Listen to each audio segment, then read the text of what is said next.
Hey everyone, welcome back. And this is my review of the first Defiance by okay. That's Defiance. Finally! Okay. So I can finally review it. Then after this, sometime after this, I'll do my review of the season as a whole. And then we can season 2. I can't wait for these movies. It's so amazing.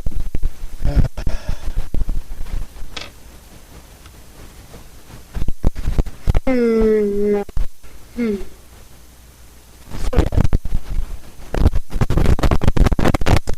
13, everything is broken. Alright. So, first off, I do have to say, this episode was rather disappointing. It wasn't bad, necessarily, but it was still kind of disappointing, I felt, because there were some plot holes in, not really plot holes in here, but some inconsistencies that I really thought they should have worked on better, even if it meant extending the season. Alright. But anyway, into the summary thing, okay. Tommy's help is searching for Arissa, who has disappeared after escaping from Dr. Yuval's office. Following her tracks, they find her with the Spirit Riders, praying for suit cars to recover. Rin having treated her injuries. Back in Defiance, the polls are open for the mayoral election. Datek and Stama are going to cast their vote, and they meet Amanda and Kenya there. Kenya reveals to Datek that Stama was unfaithful to him, and he threatens Stama in the poll booth. Stama goes to Kenya, asking her to leave Defiance together, fearing Datek will kill them both. Kenya, however, is suspicious of Stama's intention.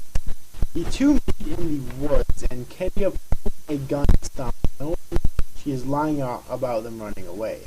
She plans to hold Stama hostage and make Datek leave town for good. However, Stama poisons Kenya and she dies, basically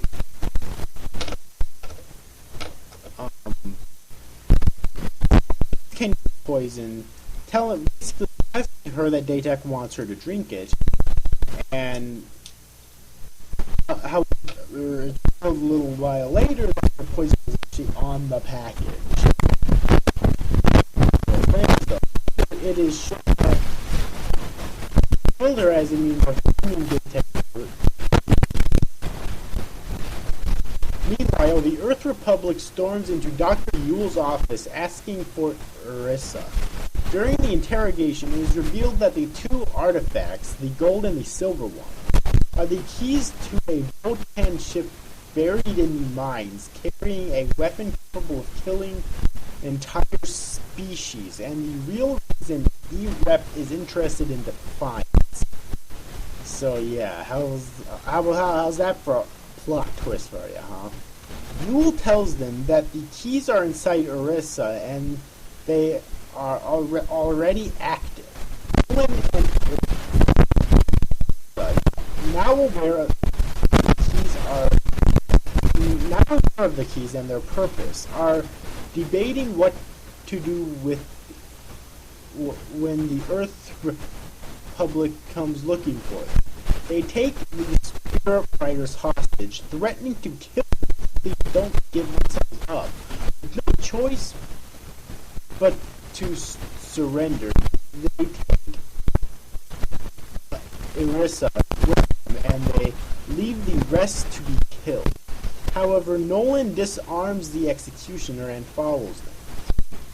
The election results are announced, naming Datek as mayor, and the Republic immediately moves in on the mine. Unaware of Datek looks like a fool when he finds out during his celebration. At the mine, the Republic realizes that the keys have fused completely with the rest of the body. They force Yule to remove them. Back in town, Datek confronts Colonel Marsh in the mayor's office. Furious with Marsh, who has made him look like a fool, and my is into the mines without telling. Realizes that there is another reason the Earth Republic wanted mine. Marsh reveals that they have used Daytech and will throw him aside when they are done. Don walks in after and finds that Daytech has murdered Colonel Marsh. The Earth Republic soldiers come looking for Marsh, realizing they can't escape to accept their fate as they are discovered. It doesn't even show the Earth Republic soldiers' reaction to it either. It basically just cuts immediately back once they walk through. Alright?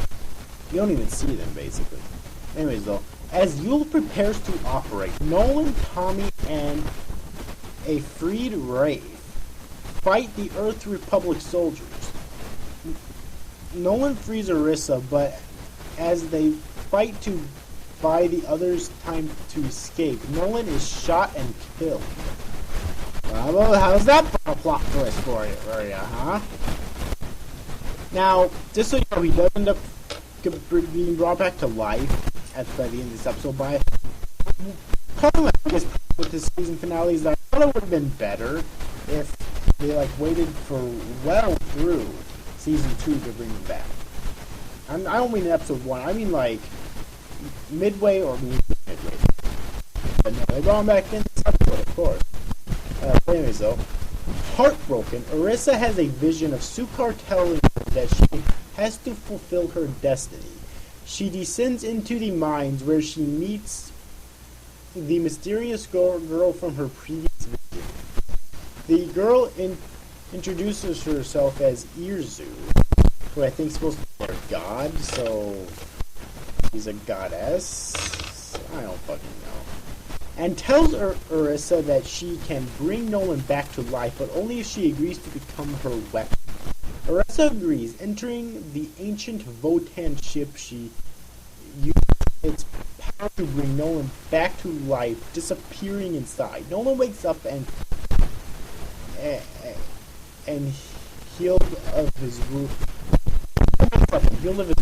Finding Orisa gone, he begins looking for her. His search is cut short as he discovers that the Earth is moving into Defiance, announcing that they are now in control of the city. Dun dun dun. And that ends this episode, and that ends this season. Whew. Okay, so it was definitely a action-packed and fun-filled season. That's definitely for sure. Really, my biggest problem, like I said before, was that I didn't think it was right that no one was brought back so soon. I felt it would have been much better if he was brought back much later on, like midway or damn near midway through season 2. But no, he was brought back in this episode. But the ending there. So what they really wanted was just to take control of Defiance for themselves. I'm guessing the Earth Republic, that is. So. Yeah, the Earth Republic are a bunch of sneaky bastards, that's for sure. They're tricky, and my question is, though, if their current leader is dead, who's going to be their leader now? Is it that episode, or maybe that we've seen several episodes before? I honestly don't know which one would be worse, being the leader of the Earth Republic. They both terrible choice if you ask me. Alright. But, Anyways, though. And Orisa is in the Votan ship. Now, does this mean that in the next season she might accidentally or purposely unleash the Votans again?